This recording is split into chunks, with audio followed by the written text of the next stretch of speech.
ശശി തരൂര് ശരിക്കും വിശ്വപൗരനാണോ അതോ വിശ്വപൊട്ടനാണ്? നിങ്ങൾക്ക് ഷോക്കിംഗ് ആയിരിക്കും ആ വാക്ക് കേൾക്കുമ്പോൾ. പക്ഷെ ഞാൻ വീണ്ടും റീക്രിയേറ്റ് ചെയ്ത് പറയാം, ശശി തരൂർ ഇന്ത്യൻ പൊളിറ്റിക്സിൽ ഒരു നല്ല പൊട്ടൻ തന്നെയാണ്. ബേസിക്കലി അയാൾക്ക് രാഷ്ട്രീയം അറിയാം. അത് ബ്രില്യൻ്റ് റൈറ്ററാണ്, ആർട്ടിക്കുലേറ്റ് നല്ല സ്പീക്കർ. പക്ഷേ രാഷ്ട്രീയം എന്താണെന്ന്, അതിൻ്റെ ബേസ് എന്താണെന്ന് ഇയാൾക്ക് അറിയത്തില്ല. അല്ലെങ്കിൽ കേരള ഗവൺമെൻറ്റിൻ്റെ, അതായത് മാനുഫാക്ചർ ചെയ്തെടുത്ത ഒരു കണക്ക് കംപ്ലീറ്റ് ഫാബ്രിക്കേറ്റഡ്. 3 ലക്ഷം സ്റ്റാർട്ടപ്പേ, 3 ലക്ഷം സ്റ്റാർട്ടപ്പ് ഉണ്ടെങ്കിൽ കേരളത്തിന് അൺഎംപ്ലോയ്മെൻറ്റ് ഇത്രയായി ചെറുപ്പക്കാർ പുറത്തു പോകും. അത് ഉണ്ടാക്കിയെടുത്ത കള്ളക്കണക്കുകളും മുഴുവനും അത് ഏറ്റെടുത്തിട്ട് കേരളം വല്ലാത്ത രീതിയിൽ പുരോഗമിക്കും.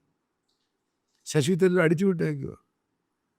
കോൺഗ്രസ് പാർട്ടിയുടെ വർക്കിംഗ് കമ്മിറ്റി മെമ്പറാണ്.